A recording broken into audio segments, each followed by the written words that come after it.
कृपां कुरु महादेवी सुतेषु प्रणतेषु च चरणाश्रयदानेन কৃপাময়ী নমস্তুতে। আমরা শ্রী শ্রী মায়ের জীবনী পাঠ করছিলাম। আমরা গতকাল আগের দিন স্বামী গম্ভীরানন্দজি রচিত সারদা দেবী গ্রন্থে ভার সমর্পণ অধ্যায় নিয়ে আলোচনা করেছিলাম। এই অধ্যায়ে মহারাজ শ্রী মায়ের জীবন কথা বলতে গিয়ে বলছেন, এই মাতৃমূর্তিতে আবির্ভাব না হইলে আধ্যাত্ম জগতে এক অপূরণীয় অভাব থাকিয়া যাইত। এটা আমরা আগের দিন বলেছি, সেই রেফারেন্স নিয়ে বলছেন যদি এই মাতৃমূর্তিতে তিনি না আসতেন তাহলে এই আধ্যাত্ম জগৎ যেটি সেখানে কোথাও একটা ভীষণভাবে অভাব থেকে যেত। সেখানে কারণটা বলছেন কি, কারণ আমরা দেখেছি সাধারণ মানুষ, বিশেষত ভারতীয়রা, স্বর্গের দেবীর সাথে আত্মীয়তা পাতিয়ে তাকে কন্যা রূপে, জননী রূপে নিজের করে বা আপনার করে নেওয়ার বহুদিন ধরে প্রচেষ্টা করে চলেছে। তারা দেবদেবীকে আপন করে নিয়ে পূজার যে আয়োজন করেছেন সেখানে বলছেন, যেখানে কোথাও জননী রূপে, কোথাও কন্যা রূপে, কোথাও পিতা রূপে অবশ্য করা হয়েছে, কিন্তু দেবী তবু দেবীই থেকে গেলেন। মহারাজ কমেন্ট করেছেন, কিন্তু দেবী তবু দেবীই থেকে গেলেন। মানুষের মতো মানুষের শরীরে তখনও বিগ্রহটা পরিগ্রহ করিলেন না। শ্রী মায়ের জীবনে আমরা দেবীর এই অবতরণ ধারাতেই শ্রী মায়ের জীবনটা যদি আমরা দেখি, সেখানে কি দেখতে পাবো না, দেবীর এই যে অবতরণ হচ্ছে, ধরাধামে যে অবতরণ হচ্ছে, তার চরম পরিণতি দেখতে পাই। শ্রীরামকৃষ্ণ বলছেন, মাতৃভাব সাধনার শেষ কথা। সেই মাতৃভাব সাধনের গভীরতায় প্রবেশ করতে না পারলেও আমাদের সৌভাগ্য যে আমরা সেটা অনুধান করার সুযোগ পেয়েছি এই আলোচনার মাধ্যমে। শ্রী মায়ের কাছে আমরা প্রার্থনা করি কি না, তিনি যেন আমাদের মনকে এই মাতৃ সাধনার উপযুক্ত করে গড়ে তুলুন। এটা মায়ের কাছে আমাদের, কারণ মা যদি চাবি না খুলে দেয় আমরা কিছুই কোনো জায়গায় এগোতে পারবো না। আমরা গম্ভীরানন্দজির লেখাতে আসি, এই প্যারাগ্রাফে উনি লিখছেন, আবার সাধক চায় তাহার ইষ্ট যাকে তিনি ইষ্ট জ্ঞান করেছেন, দেবতা জ্ঞান করেছেন, তিনি কৃপা পরবশ হইয়া এবং তাহার সমস্ত দুর্বলতা ও সর্বপ্রকার অক্ষমতা ভুলিয়া পরিপূর্ণ স্নেহে তাকে কোলে টানিয়া লইবেন। সাধক এরম বলছেন যে সে মনে করতে পারে তার ভেতর কিছু দুর্বলতা বা কিছু অক্ষমতা থাকতেই পারে, আমরা কেউই ত্রুটিহীন নয়, কোনো মানুষই সেভাবে ত্রুটিহীন নয়। বলছেন এগুলো সে কনসিডার করবেন, ভগবান সেগুলো কনসিডার করে বা এগুলো জেনেও তিনি, আমার এই দোষ ত্রুটি আছে জেনেও তিনি দোষদর্শী না হয়ে স্নেহ ডোরে বাঁধবেন, এইটুকু সাধকের ইচ্ছে। বলছেন ধেয় ইষ্টমূর্তির মুখে, মানে যাকে সে ধারণা করছে, যাকে সে ধ্যান করছে, যাকে সে ডাকছে, সেই ইষ্টমূর্তি কি না, সে বিচার শূন্য স্নেহপূর্ণ হাস্য দেখিয়া নিজের ভবিষ্যৎ সম্বন্ধে নিশ্চিত হইতে চায়। মানে যে সাধক সে চাইছে যে তার যে ইষ্ট, যাকে তিনি ডাকছেন, যাকে তিনি হৃদয়ে বসাতে চাইছেন, আমাদের প্রত্যেকেই ইষ্ট আমাদের গুরু নির্দিষ্ট করে দিয়েছেন, তিনি বিচার শূন্য এবং স্নেহপূর্ণ। বিচারটা কি করবেন না, না আমার ভেতরে যে দুর্বলতা আছে, আমার ভেতরে যে অক্ষমতা আছে, আমার সেই ত্রুটিগুলো তিনি দেখবেন না। তিনি মানে বড় করে দেখবেন না বললে ভুল হবে, তিনি সেটাকে বড় করে দেখবেন না। তার জায়গায় স্নেহপূর্ণ হাসি দিয়ে কি করবে, নিজের ভবিষ্যৎ সম্বন্ধে সে যদি তার ঈশ্বর কাছে, তার গুরুর কাছে, ভগবানের কাছে সেই সেই মানে প্রেমের হাসি, সেই ভালোবাসার হাসি পায়, সেইটি সে দেখতে চায়। বলছে শৈশব হইতে মায়ের মুখে সে এই উচ্চ ভাব দেখিতে অভ্যস্ত। সে তার নিজের মায়ের মুখে, গর্ভধারিণীর কাছে সেই উচ্চ ভাব দেখিতে অভ্যস্ত। বলছেন তাহলে সেই যে সাধক, সে যখন সাধনা করবে তখন সে সেইটাই চাইবে। বলছে সাধনার ক্ষেত্রেও সে কেন উহাতে বঞ্চিত থাকিবে? মহারাজ প্রশ্ন দিচ্ছেন যে সাধনার ক্ষেত্রে সে কেন বঞ্চিত থাকবে? অহেতুক করুণাময় গুরু, যিনি শিষ্যকে পথ দেখাবেন, তাকে বলা হচ্ছেন অহেতুক করুণাময় গুরু যদি হন, তাহলে তিনি কি করবেন, শিষ্যকে উচ্চ তত্ত্বের পরিচয় উপদেশ দিয়া তাহার মনে, সে যে শিষ্যকে মানে উপদেশ দিচ্ছেন, উপদেশটাকে তার কাছে আনভিল করছেন, ওপেন করছেন, কিসের জন্য না, তাহার মনে এই যে জাগতিক ভোগ সুখ আছে, যেটাতে আমরা সহজে যেটা পাই, জাগতিক যে ভোগ সুখ, তার প্রতি বৈরাগ্য সঞ্চার করবে। গুরুর কাজ হচ্ছে এই জাগতিক ভোগ সুখটা সে যেন আমাদের চোখে আঙুল দিয়ে দেখিয়ে দেবে যে এটি নিত্য নয়, এটি অনিত্য বস্তু, এটার থেকে তুমি, এটার প্রতি তোমার বৈরাগ্য প্রয়োজন আছে। সেটি সদ্গুরুর কাজ, এটি বলছেন। অশেষ ঐশ্বর্যময়ী সর্বগুণালঙ্কিতা ইষ্ট দেবী জাগতিক সসীমতা ও পঙ্কিলতার ঊর্ধ্বে অবস্থান পূর্বক সাধকের সম্মুখে এক অনবদ্য অতি লোভনীয় আদর্শ তুলিয়া ধরিয়া তাহার মনে তল্লাভের জন্য অবিরাম প্রেরণা যোগাইতে থাকেন। বলছেন যে গুরু কি করছেন, গুরু তার কাছে একটা জিনিস তুলে দেখাচ্ছেন, আমাদের সেই আঙুর ফল টকের মতো এরকম না, যে এমন জিনিস দেখাচ্ছে যে এইটি তোমার জীবনের পথ, এইটি তোমার জীবনের আদর্শ। এইটিকে কি বলছেন, সে এমন ভাবে সেটাকে মা ইষ্টদেবী কি করছে, মানে জাগতিক সসীমতা আছে, আমরা জানি আমাদের জীবন আছে, আমাদের সংসার আছে, আমাদের জীবনযাত্রায় আছে, সেখানে লিমিটেশনস আছে। জন্য এটাকে বলছেন মহারাজ জাগতিক সসীমতা। আবার কি আছে, পঙ্কিলতার কথা বলছেন, মানে অনেক মানুষ আছে স্যার অহেতুক সমালোচনা করে, টেনে আমাদের নিচে নামানোর চেষ্টা করে আমাদের মন টন, সেইটার ঊর্ধ্বে অবস্থান করছেন ইষ্টদেবী। তার ঊর্ধ্বে অবস্থান করে কি করবে, সাধকের সামনে একটি অতি লোভনীয় আদর্শ তুলিয়া ধরিয়া, অতি লোভনীয় বলছেন, কিন্তু এটা যদিও আমরা এটা অতি লোভনীয় হিসেবে মনে করি না, কিন্তু অতি লোভনীয় আদর্শ তুলিয়া ধরিয়া তাহার মনে, যখন আমার মনে হবে না এটাই সবচেয়ে ভালো, এটাই সবচেয়ে লোভনীয় জিনিস, আমরা সেটা পাওয়ার জন্য মন প্রাণ ঢেলে দেবো, প্রচেষ্টা করব। তাই বলছেন তল্লাভের জন্য অবিরাম প্রেরণা জোগাতে থাকছেন, ইষ্টদেবী করছেন। বলছেন কৃপা সুমুখী সহস্রবদনা মা সন্তানের হৃদয় স্নেহে দ্রবীভূত করিয়া তাহার দুঃখময় অতীত ভুলাইয়া দেন। যদি স্নেহময়ী মা যে মাতৃরূপের, বলেছেন মাতৃরূপে না সংস্থিতা, সন্তানের হৃদয়ে কি বলছে, স্নেহে দ্রবীভূত করবে, মানে ভালোবাসা দিয়ে তাকে গুলিয়ে নেবেন, মানে দ্রবীভূত করা হচ্ছে মানে তাকে সলিউশন তৈরি করে নেওয়া আর কি।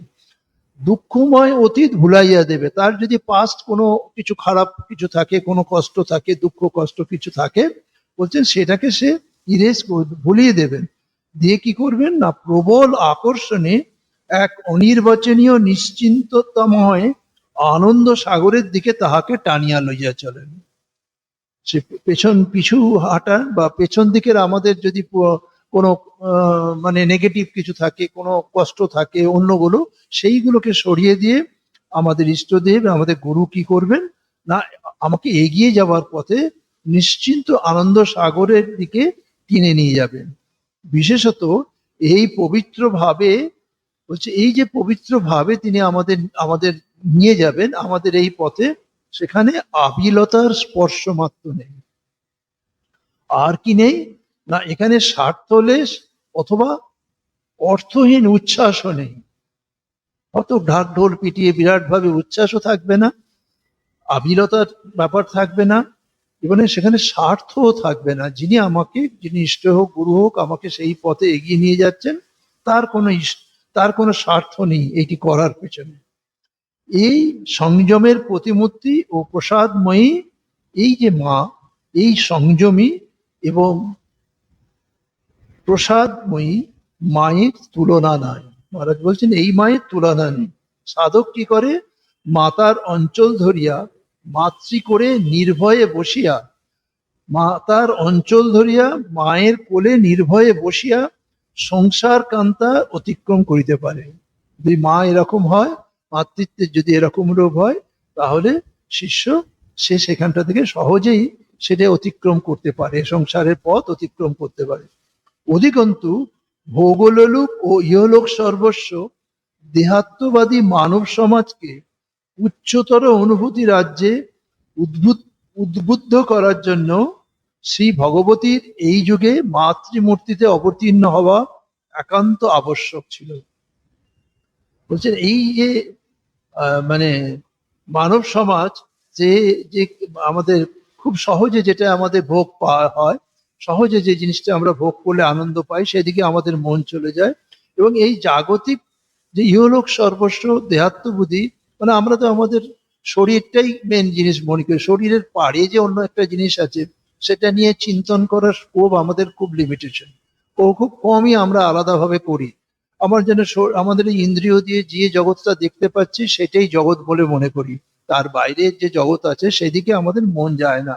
সেই জন্য বলছেন যে এই মানব সমাজকে কি করছেন না, ভগবতীর কাজ হচ্ছে তিনি মাতৃমূর্তিতে অবতীর্ণ হয়েছেন, হয়ে তিনি এইটা পারে আমাদের নিয়ে যাওয়ার জন্য। আর ভারত তাই আজ অপূর্ব চেতন বিগ্রহকে হৃদয়ে প্রতিষ্ঠিত করিয়া ধন্য। বলছেন মহারাজ যে যে এই মায়ের এইটাকে বলছেন অপূর্ব চেতন বিগ্রহকে, কেন সেই বিগ্রহ মানুষ রূপে আছেন, কিন্তু তার ভেতরে চেতনা রয়েছেন ঈশ্বরের। সেই ঈশ্বরের যে চেতন বিগ্রহ, সেই ভগবতীর মাতৃমূর্তি যে আমাদের ভারতবর্ষ পেয়েছেন। এই শ্রীমা শারদার মানে অন্যরা সব জায়গায় আমরা দেখব যে এই যে মা, এই মায়ের সবচেয়ে বড় পরিচয় হচ্ছে কি না, তিনি মাধুর্যময়ী, তিনি মমতাময়ী, তিনি মা। এই যে তার এই মাতৃরূপ এর ভেতরে নিহিত রয়েছে, আমরা দেখতে পাবো। আমরা যদি অন্যদিকে দেখি, তিনি পরমা গায়ত্রী, ষোড়শী ভুবনেশ্বরী। আমরা এর আগেও মায়ের অনেক রূপ দেখেছি, অনেক কথা বলেছি। এখানে আমরা একে বলতে পারি তিনি যে পরমা গায়ত্রী, তিনি ষোড়শী, তিনি ভুবনেশ্বরী। এখানে একটুখানি একটু এর ব্যাখ্যা করে দিই। শক্তির দুটি রূপ, একটিকে বিদ্যামায়া বলা হয়, আর একটা বলা হয় অবিদ্যামায়া। আমরা গায়ত্রী মন্ত্র এখন সব জায়গায় আপনারা শুনতে পান। আমরা ছোটবেলায় শুনতাম যে ওটা বলতে নেই, আমাদের যখন গায়ত্রী বাচ্চা বয়সে পেয়েছি তখন ওটা ব্যবহারটা ছিল না, এখন তো মানে মাইকে টাইকে সব জায়গায় হয়। দেখবেন গায়ত্রী মন্ত্রে আবাহন করি বিদ্যারূপিণী মহামায়ার বরেণ্য ভর্গকে। ওং ভূর্ভুবস্য তৎসবিতুর্বরেণ্যং ভর্গ দেবস্য। দেখেন ভর্গ দেবস্য ধীময়ী ওখানে রয়েছে। এখানে বলছেন যে গায়ত্রী মন্ত্রে আমরা কাকে আবাহন করছি না, এই বিদ্যারূপিণী মহামায়ার বরেণ্য ভর্গকে, যিনি আমাদের কি করেন না, আমাদের এই বুদ্ধিবৃত্তিকে, আমাদের যে বুদ্ধিবৃত্তিটাকে কি করেন, যথাযথভাবে প্রেরণা দিয়ে আমরা যাতে পরম লক্ষ্যে পৌঁছতে পারি সেই পথটা তিনি মসৃণ করেন। আসলে আমরা ওগুলো শুনি, কিন্তু আমরা ওইটা যদি শব্দগুলো আলাদা আলাদা করে ধ্যান করি, মানে এটাই নিয়ম, গায়ত্রীর নিয়ম হচ্ছে তাই, তাহলে প্রত্যেকটা শব্দের যদি আমি ধ্যান করি, তখন গায়ত্রী মন্ত্রটা উচ্চারণ করা বা তার প্রয়োগ করা আমাদের জীবনে ঠিক ঠিক হয়। এইখানে ভর্গ হচ্ছেন কি না, আমাদের এই বুদ্ধিবৃত্তিকে সে কি করছে না, পরম লক্ষ্যে পৌঁছানোর জন্য সেটা দেয়া হয়েছে। এখন এটিতে বিদ্যারূপিণী, আবার অবিদ্যারূপিণীও রয়েছে। অবিদ্যারূপিণী মায়ার বা শক্তির যে তেজও যে খুব কম তা নয় বলছেন। আমাদের নেগেটিভ শক্তির কিন্তু তেজ সব জায়গায় বেশি দেখা যায়, খুব সহজে আমাদের নিচে নামিয়ে দেয়। আমি জল যদি দেখি, জল তো এমনি নিচে নেমে পড়ে যায়। এবার সেই নিচের জলটাকে যখন ওপরে তোলা হচ্ছে তখন হাইড্রোলিক পাওয়ার তৈরি হচ্ছে, কারেন্ট তৈরি হচ্ছে। তখন সুতরাং নিচের দিকে নিজের যে শক্তি, অবিদ্যারূপী যে শক্তি, তারও তেজ কম নয়। সে সবকিছুকে কি করে, পুড়িয়ে ছারখার করে নষ্ট করে দিতে পারে। তাই সেটি অবরেণ্য। আগেরটা ছিলেন বরেণ্য, এটি হচ্ছেন অবরেণ্য। তাকে যারা বরণ করে তারা মুড়ের মতো, তারা লক্ষ্যভ্রষ্ট হয়। এখানে বলছেন ন সা তৎ পদমাপনতি সংসারং চাদি গচ্ছতি, তারা সংসারেই ঘুরে মরে। বরণ করার স্বাধীনতা, এই যে বরণ করছি আমরা, এখানে আবার বলছেন যে বরণ করার স্বাধীনতাও যে মানুষের হাতের ভেতর আছে তা নয়, সেখানে মহামায়ার খেলা আছে।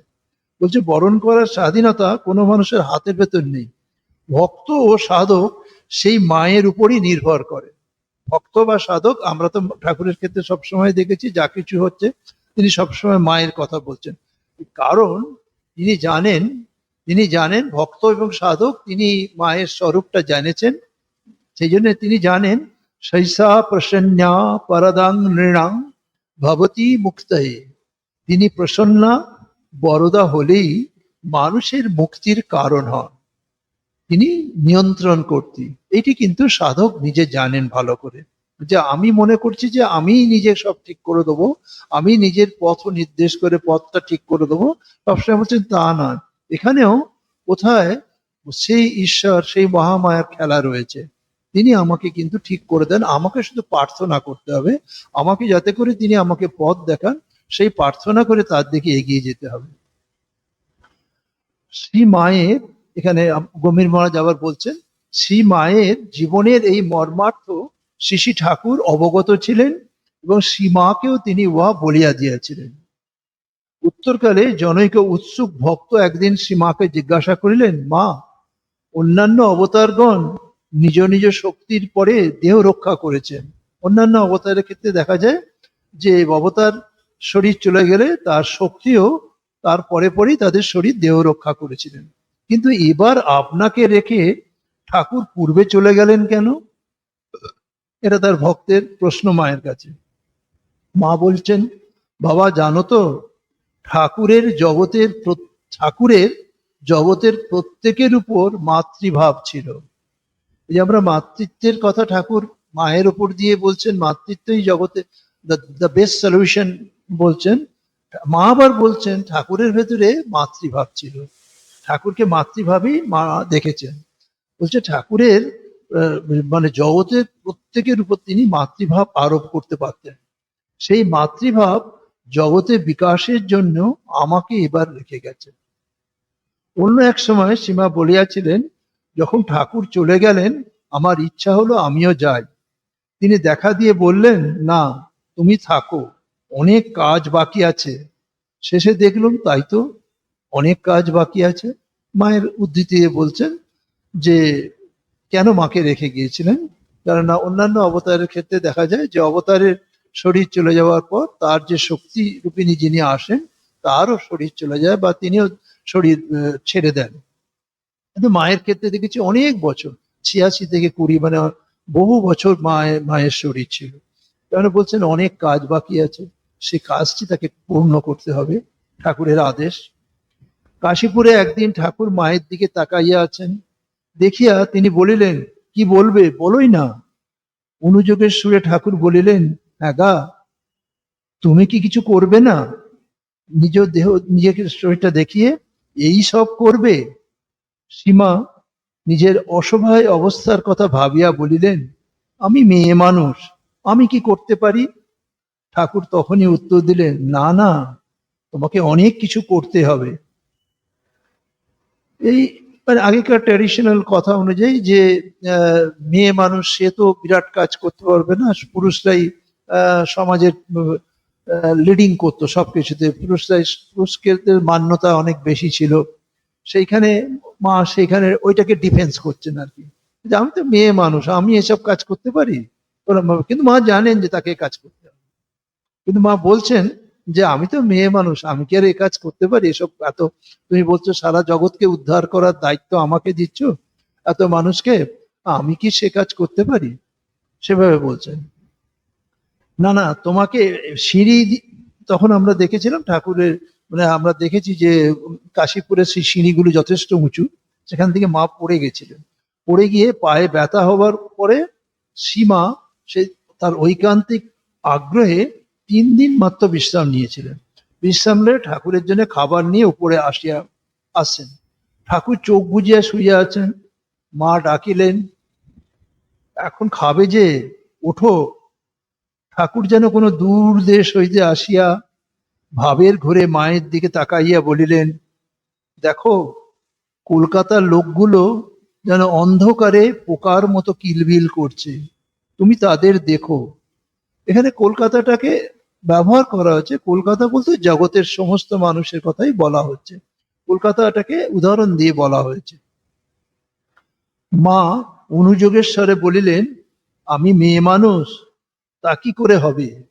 ঠাকুর নিজ অঙ্গ দেখাইয়া আপন ভাবেই বলিয়া যাইতে লাগিলেন, এ আর কি করেছে, তোমাকে এর থেকে অনেক বেশি করতে হবে। মা সে প্রসঙ্গ বন্ধ করিবার জন্য কথায় একটু জোর দিয়াই বলিলেন, সে যখন হবে তখন হবে, তুমি এখন খাও তো। ঠাকুর উঠিয়া বসিলেন। মায়ের এই জিনিসটা আমরা কিন্তু আগে আগে সব জায়গায় দেখি, যখনই তার ভাব বা তাকে সেই জায়গায় প্রজেক্ট করা হচ্ছে, মানে তাকে বাইরে প্রকাশ করার যে মুহূর্তগুলো চলে আসছে, তখনই তিনি সেটাকে ঢাকা দিচ্ছেন।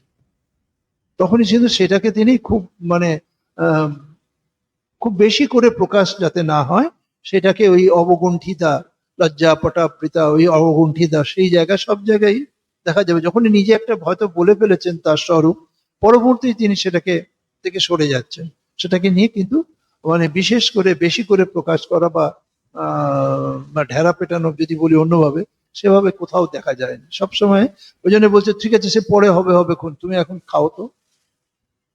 ইহার পূর্বে ঠাকুর সুর করিয়া গাহিতেন, এসে পড়েছি যে দায়, সে দায় বলবো কায়।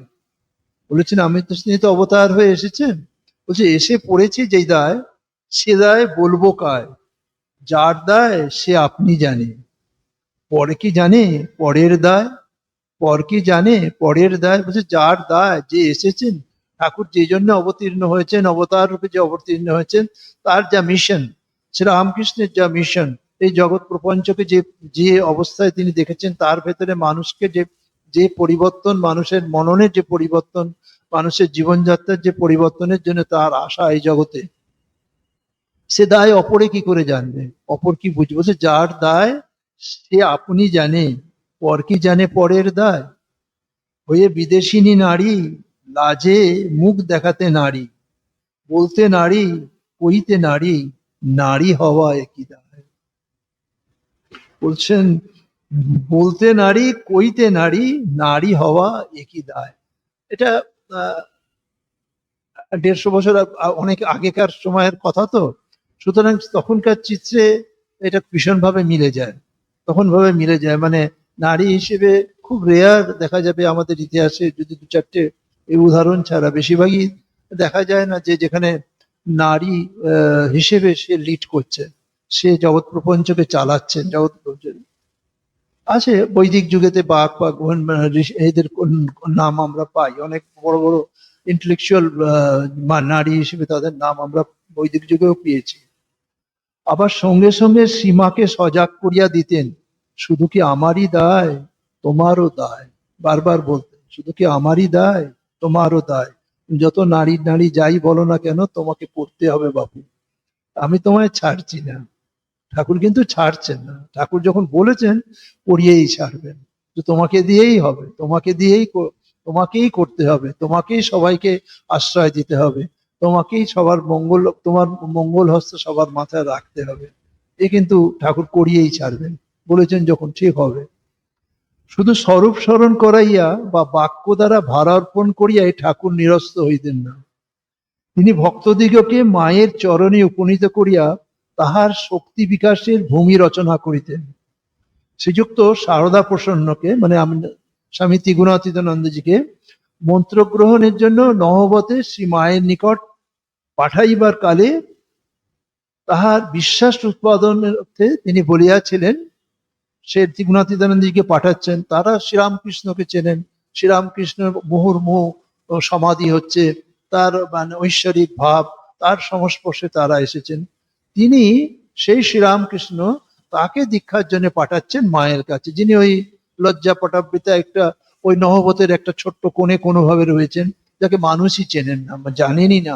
বলছেন যে তিনি আছেন বলে কেউ জানেন না, এরম কারোর কাছে ঠাকুর পাঠাচ্ছেন মায়ের মাতৃত্বের মানে রেকগনিশনের জন্য পাঠাচ্ছেন। কারণ আমরা এর আগে দেখেছি যে ঠাকুর শ্রীমাকে বহু মন্ত্র শিখিয়ে দিয়েছিলেন। আমরা বিভার সংস্করণের প্রথমের দিকে দেখেছিলাম কিরকম অধিকারীকে যে কিরকম মন্ত্র দিতে হবে তাও বলে দিয়েছিলেন।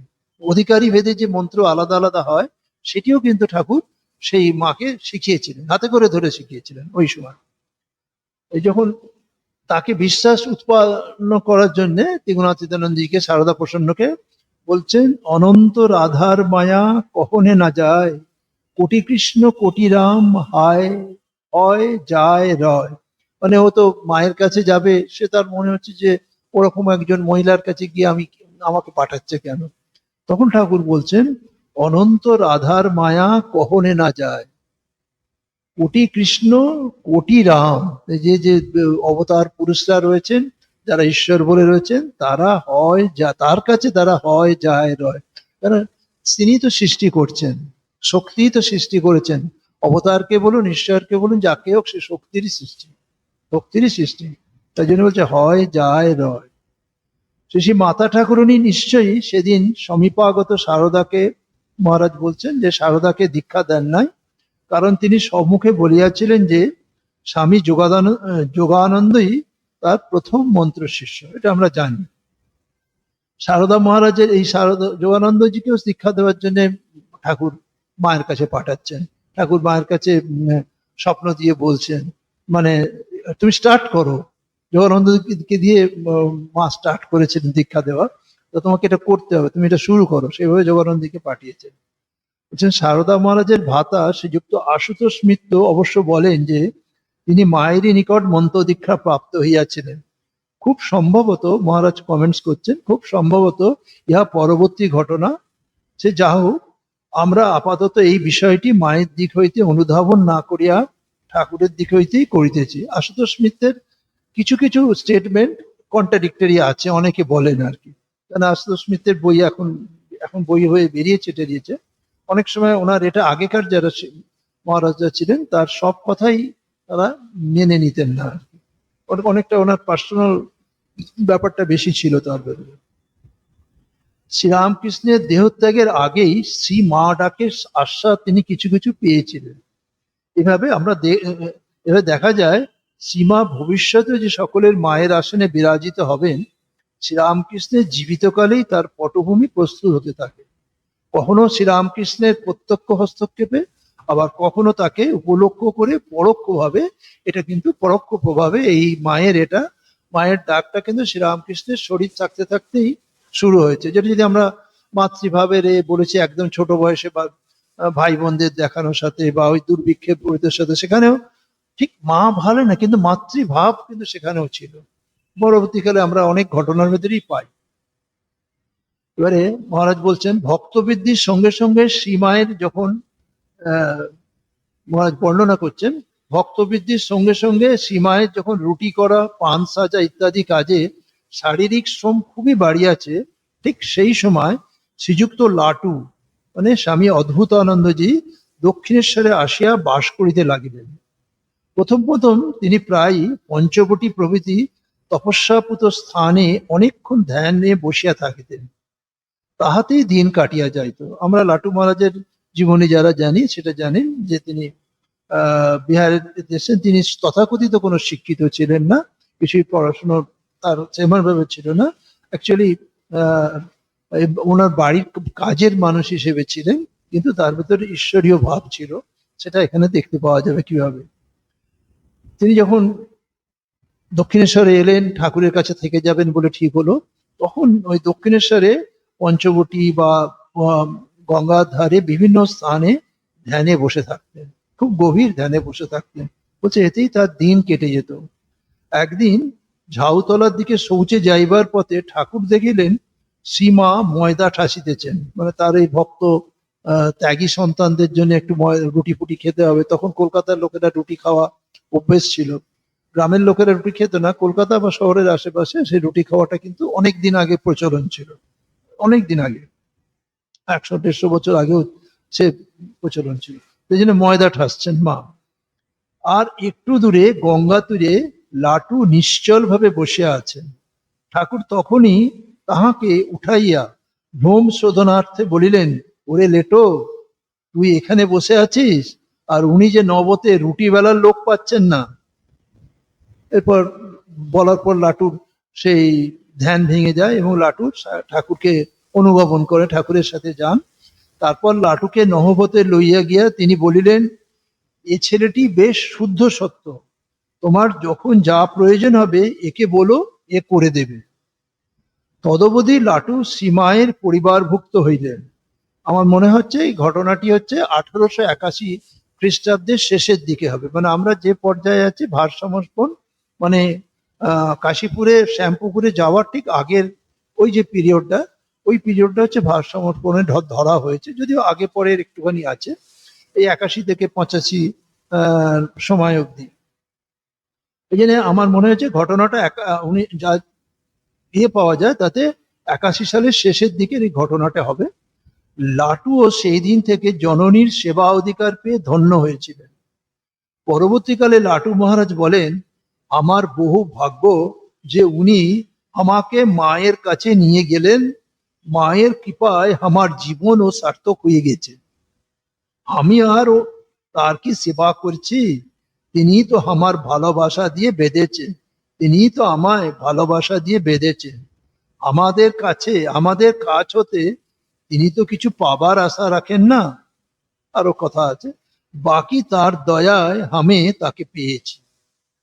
এটা লাটু মহারাজ তার স্মৃতিকথাতে, আরো অনেক কথা লাটু মহারাজের মায়ের সম্বন্ধে আমরা পাই, এইটি বলছেন আর কি।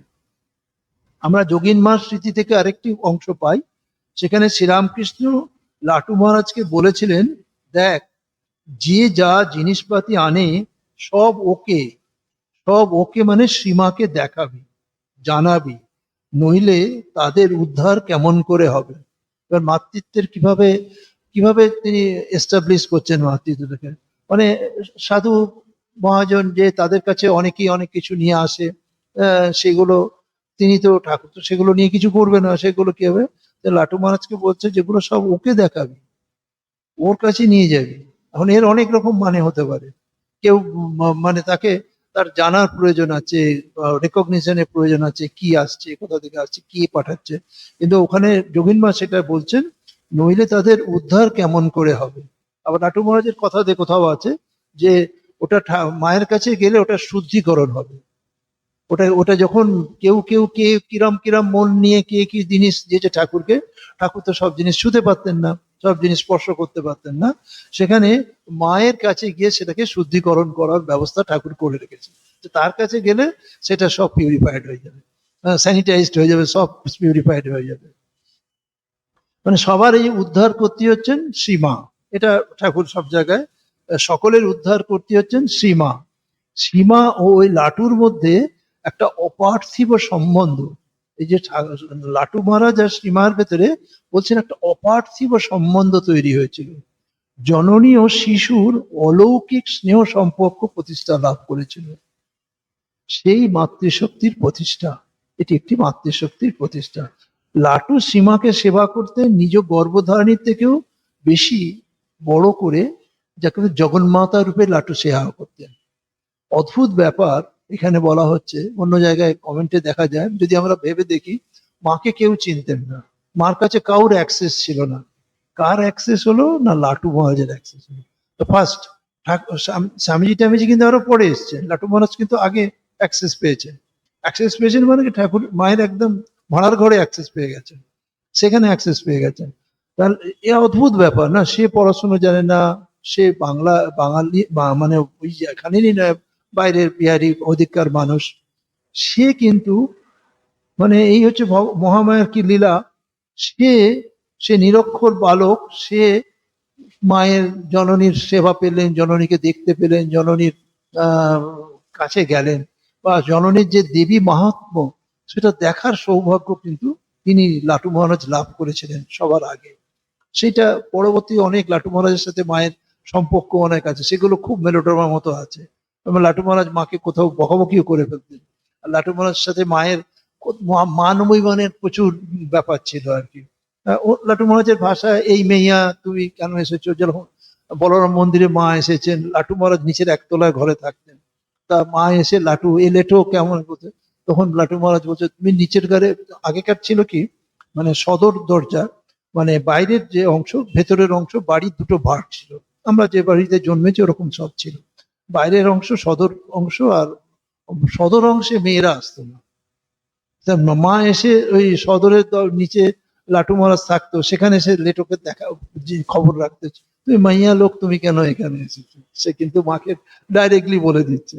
পরে অবশ্য সে গিয়ে মাকে প্রণাম করছে বা অন্য কিছু করছে, সবই সবই। আবার মা যখন চলে যাচ্ছে জয়রাম বাটিতে, হ্যাঁ, সেই সময় হচ্ছে লাটু মহারাজের খুব দেখার মতো, সবাই মাকে প্রণাম করছে চলে যাচ্ছে, লাটু মহারাজ ঘর থেকে বেরোচ্ছে, সে ঘরের মধ্যে পায়চারি করছে, ঘরে পায়চারি করছে, কিভাবে করবে, তার কাছে যাবে কি করে, অস্থির হয়ে ঘোরাঘুরি করছে।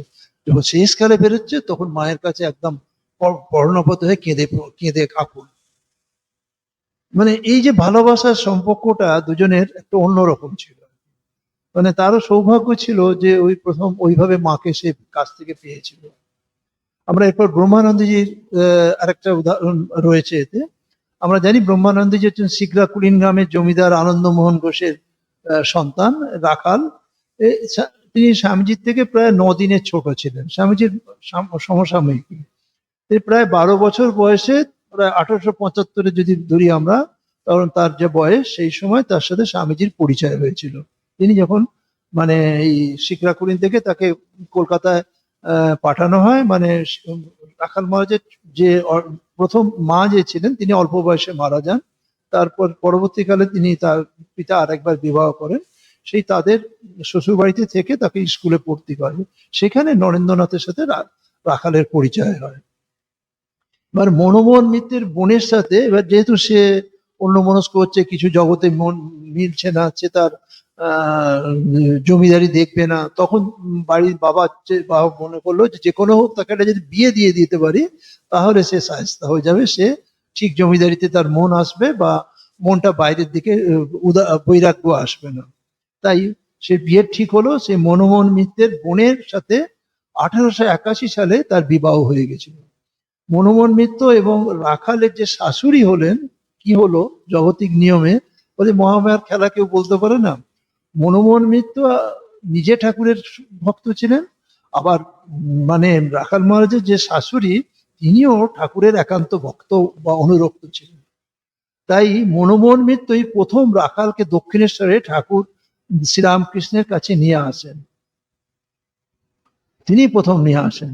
এবার ঠাকুর, ওখানে একটা ঠাকুরের ব্যাখ্যা আছে আমরা জানি সবাই, সেটা শ্রীরামকৃষ্ণ দেখেছিলেন যে গঙ্গা বক্ষে শতদল পদ্মের উপর চিরকিশোর রাখাল রাজ শ্রীকৃষ্ণের হাত ধরে অনুরূপ একটি বালক শতদলের উপর নৃত্য করছেন। শ্রীকৃষ্ণের সাথে হাত ধরে ওই রকমই একটি বালক, সে সেই শতদল পদ্মের উপর গঙ্গা বক্ষে নৃত্য করছে। ঠাকুর এই দৃশ্য দেখেছিলেন। ওই দৃশ্য দেখার পরে পরেই রাখাল মহারাজ সেখানে আসেন।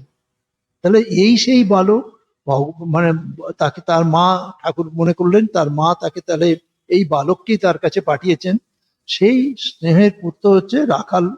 এটা বলে ঠাকুর তাকে আইডেন্টিফাই করতে পেরেছিলেন বা চিনতে পেরেছিলেন।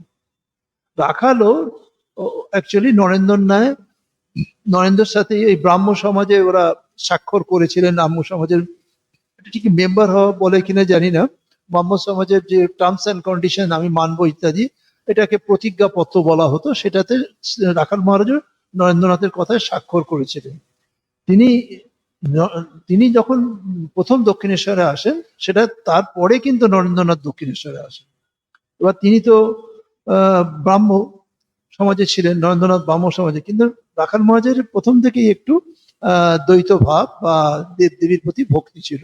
এটা দেখেছে ঠাকুরের কাছে এসে তার ওই রকম হয়েছে, নরেন্দ্রনাথ তাকে তো বকাবকি করছে, তুমি ব্রাহ্ম সমাজের অদ্বৈতের লোক, ভাবের লোক, তোমার ভেতরে এরকম কেন এ হবে, এরকম বকাবকি কিছু করেছিল। যাই হোক, আমাদের এটা একটু যে ইন্ট্রোডাকশনে বললাম, আমাদের এখানে যেটা মহারাজ বলেছেন যে শ্রী শ্রী ঠাকুরের মানসপুত্র শ্রীযুক্ত রাখাল যখন দক্ষিণেশ্বরে আসেন, ঠাকুরই তখন তাকে শ্রী মায়ের নিকট লইয়া গিয়েছিলেন। যখন সে আসলো, তাকে তার মানসপুত্র হিসেবে তিনি মনে করেছেন, সে মায়ের সাথে তাকে ইন্ট্রোডিউস করতে নিয়ে গেছিলেন।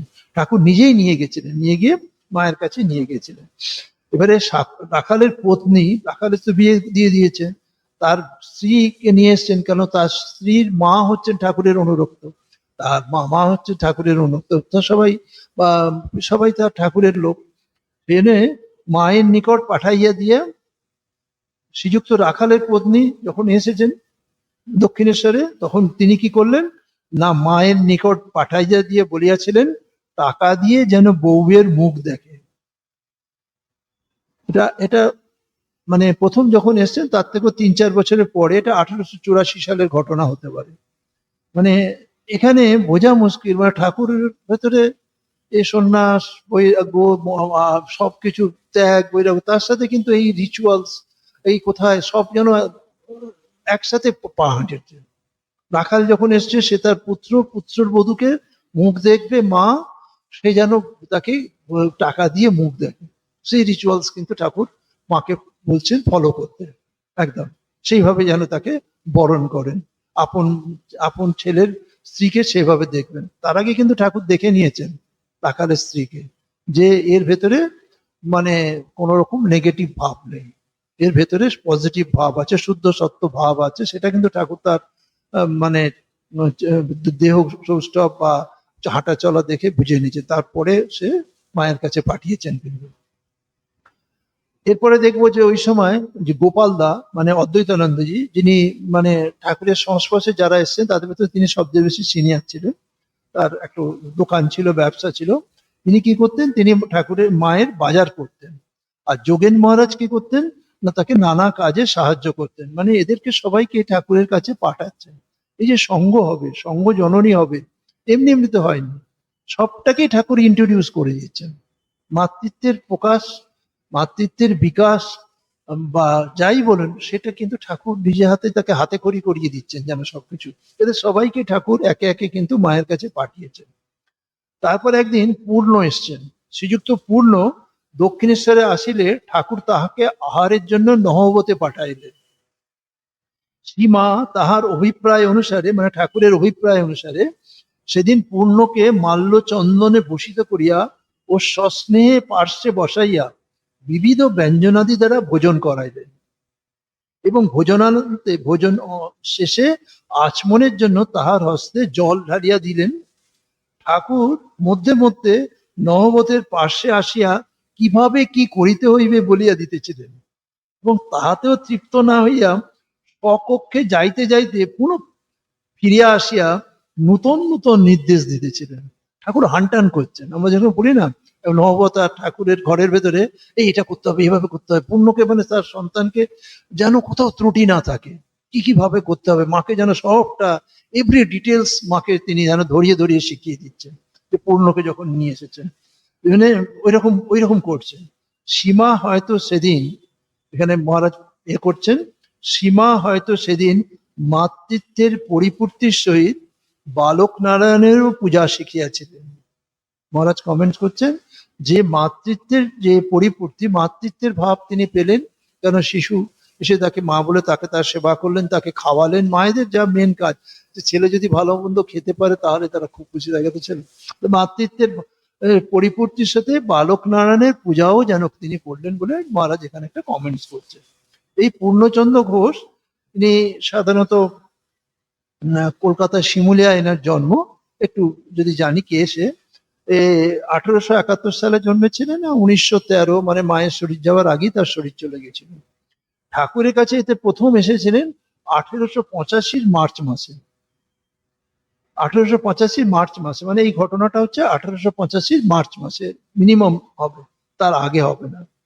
সময়কালটা আমাদের, আমরা যেহেতু জীবনী পড়ছি, জীবনী আলোচনা করছি, তো সময়কালটা আমাদের মনে রাখার জন্য। ঠাকুর বলেছিলেন পূর্ণের বিষ্ণু অংশে জন্ম। কেন পূর্ণকে তিনি এত বিশেষ করছেন, পূর্ণর ভেতরে ঠাকুর বিষ্ণুর ভাব দেখেছিলেন। ঠাকুরের ফ্যামিলিতে সেই বিষ্ণুর ট্র্যাডিশন আছে, পূর্ণের বিষ্ণু অংশে জন্ম, তাহাকে ঈশ্বর কোটি বলে চিহ্নিত করেছিলেন। পূর্ণ জানুক না জানুক, ঠাকুর তাকে দেখে তার ভেতরে ভাব দেখতে পেয়েছিলেন বলে তাকে ঈশ্বর কোটি বলে চিহ্নিত করেছিলেন।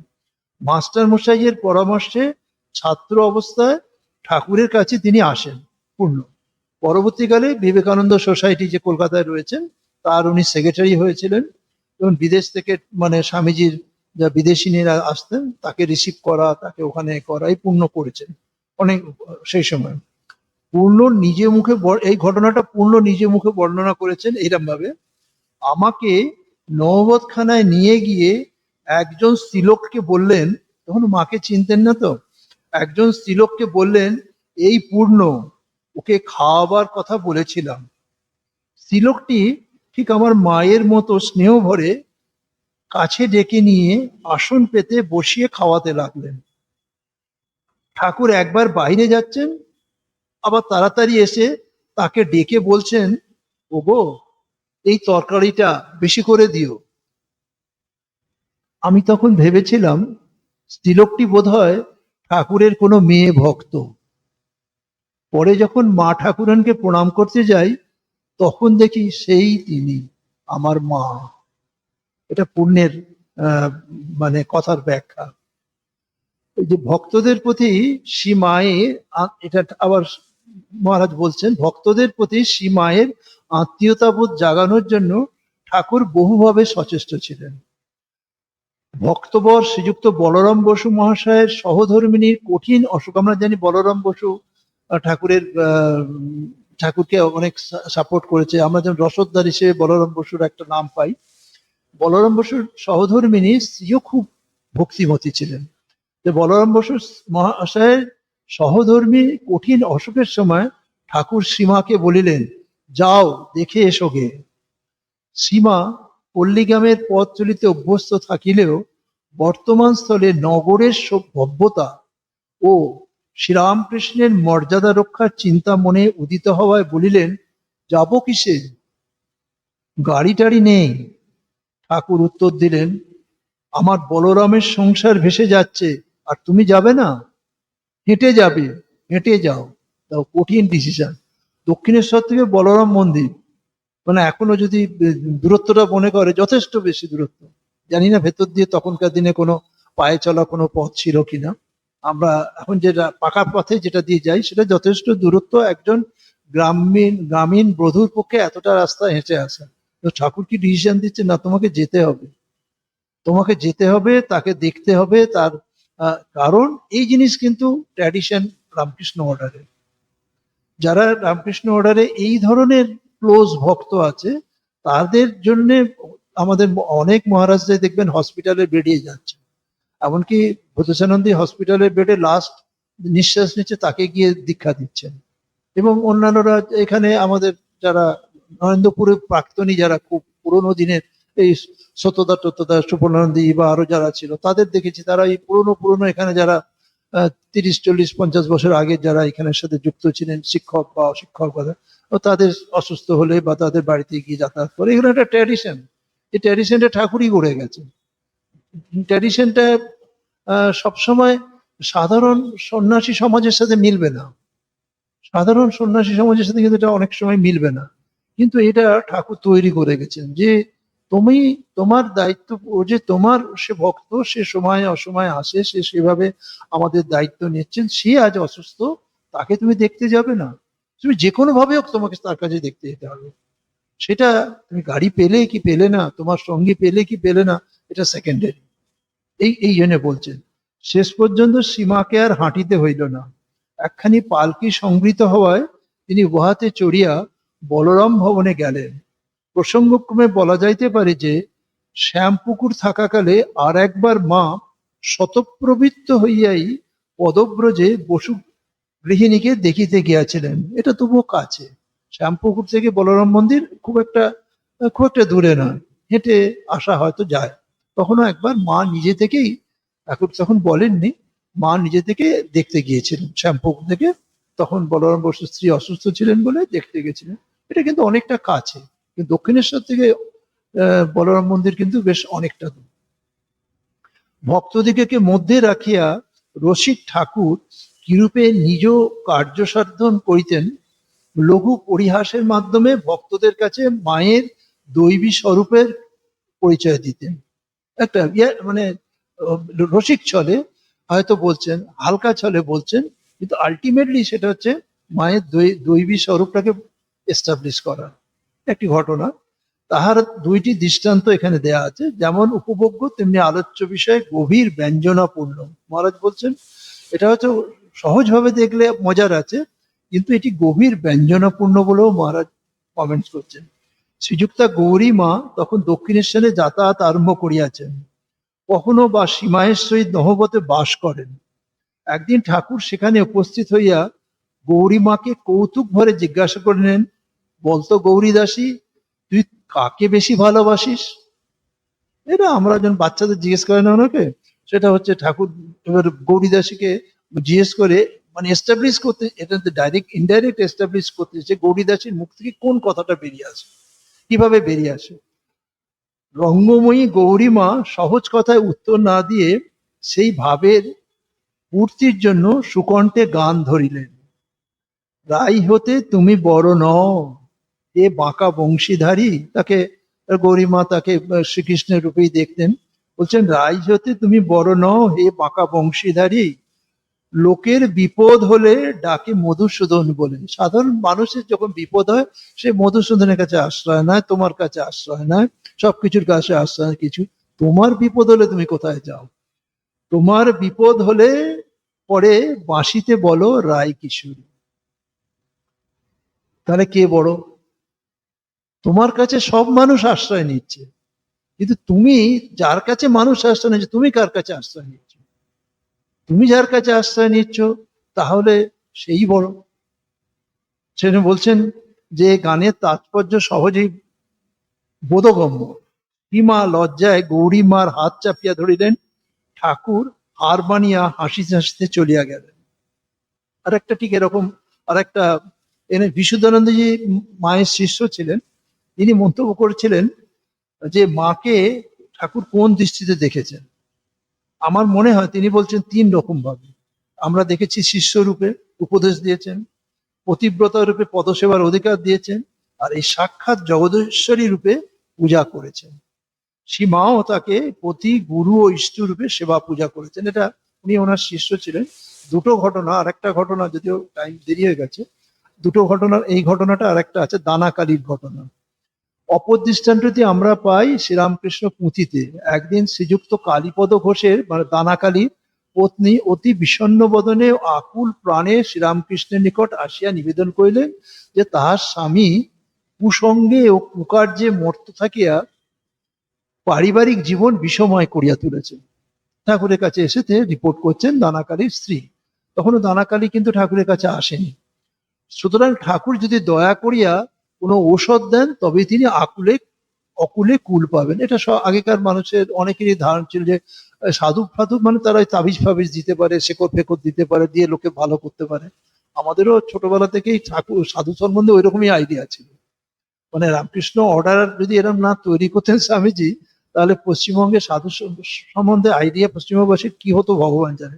এক বৈষ্ণব সমাজের যে সাধু সমাজ সেটা একরকম, কিন্তু এই সাধু সমাজ সম্বন্ধে আমাদের কিন্তু পশ্চিমবঙ্গের মানুষের অত পরিষ্কার ধারণা ছিল না, যেহেতু এখানে বৈদিক কালচারটা আসেনি।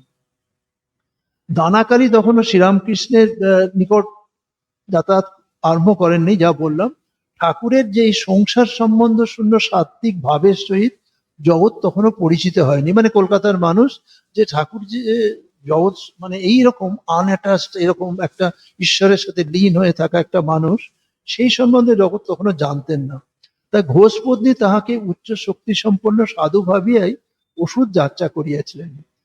ইহা ঠাকুরের দৃষ্টিতে বিসদৃশ্য হইলেও রহস্য করিবার জন্যই হোক কিংবা ঘোষপত্নী কাতরতায় বিচলিত হইয়াই হোক, এখানে মহারাজ তিনটে বলছে যে রহস্য করার জন্য হতে পারে, যে উনি এসে চাইছেন তার জন্য তিনি একটু তার প্রতি অ্যাফেকশন বা বিচলিত হয়েছেন, অথবা কোনো অজ্ঞাত দৈব প্রেরণায় তিনি তাহাকে নিরস্ত না করিয়া, অজ্ঞাত দৈব প্রেরণা লাস্ট কমেন্টটা করছেন, তাহাকে নিরস্ত না করিয়া নহবতে যাইতে পরামর্শ দিয়া বলেন। সেখানে এক স্ত্রীলোক আছেন, তাকে তুমি সব খুলে বললে তিনি ঠিক ঠিক ওষুধ দেবেন। তার এসব মন্ত্র ঔষধি জানা আছে, এ বিষয়ে তার শক্তি আমার চেয়ে বেশি। পরিষ্কার বলে দিচ্ছেন যে ওখানে যাও, তা যে এর থেকেও আমার থেকেও শক্তিমান সে তোমাকে এসব মন্ত্র ঔষধি দিতে পারে। শ্রীমা তখন পূজায় বসিয়েছেন, তাহার মন তখন জাগতিক পঙ্কিলতার ঊর্ধ্বে এক অতি করুণাপূর্ণ রাজ্যে বিচরণ করিতেছে। ঘোষপত্নীর সমস্ত কথা শুনিয়া তিনি বুঝিতে পারিলেন যে ঠাকুর রঙ্গ করিতেছেন। মা কিন্তু বুঝে নিয়েছেন যে ঠাকুর তাকে পরীক্ষা করছেন বা রঙ্গ করছেন। তথাপি তিনি এই আর্ত হৃদয়কে নিরাশ করিতে না পারিয়া বলিলেন, মা তো, মায়ের ভেতরে অ্যাফেকশনটা রয়েছে, আমি আর কি জানি বাছা, তিনি ওষুধ জানেন, তুমি তারই কাছে যাও।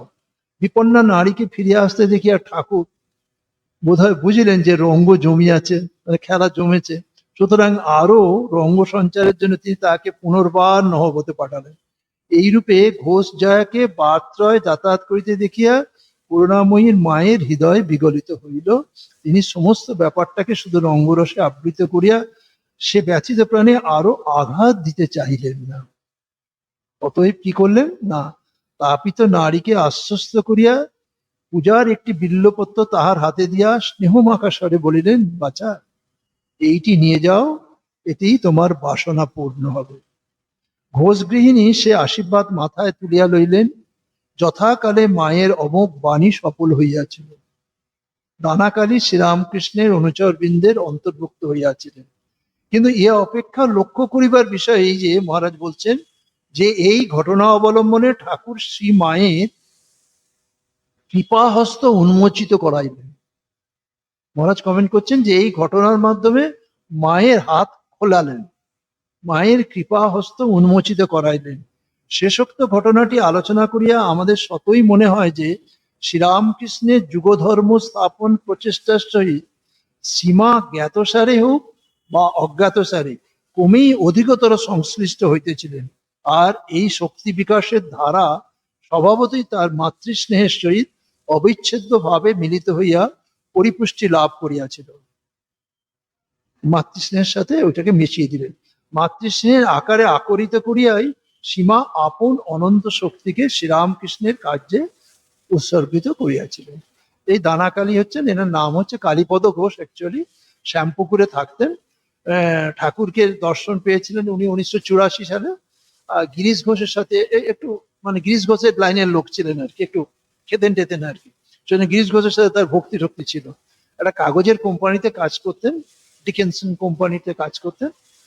ঠাকুর তাকে দানা বলে সম্বোধন করতে থেকে দানা নামটা এসে গেছিল। কিন্তু তিনি পরে ঠাকুরের দীক্ষিত হন। আর কাশীপুর উদ্যানবাটিতে যারা কৃপাপ্রাপ্ত হয়েছেন তার মধ্যে ইনি একজন ছিলেন। তিনি এমনি ঠাকুরের নামে একটা রামকৃষ্ণ সঙ্গীত বই রচনা করেন। সে বইটি খুব ভালো বই ছিল। এমনি কিন্তু এমনি ভালো বেহালা বাজাতে পারতেন, ভালো গান গাইতে পারতেন, ভালো বাঁশি বাজাতে পারতেন।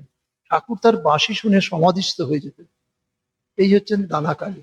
দানাকালী স্ত্রীর সাথে এই দুটো ঘটনার মাধ্যমে দেখা গেল যে মায়ের যে ভার সমর্পণের দায়িত্ব তার ঘাড়ে দিচ্ছে।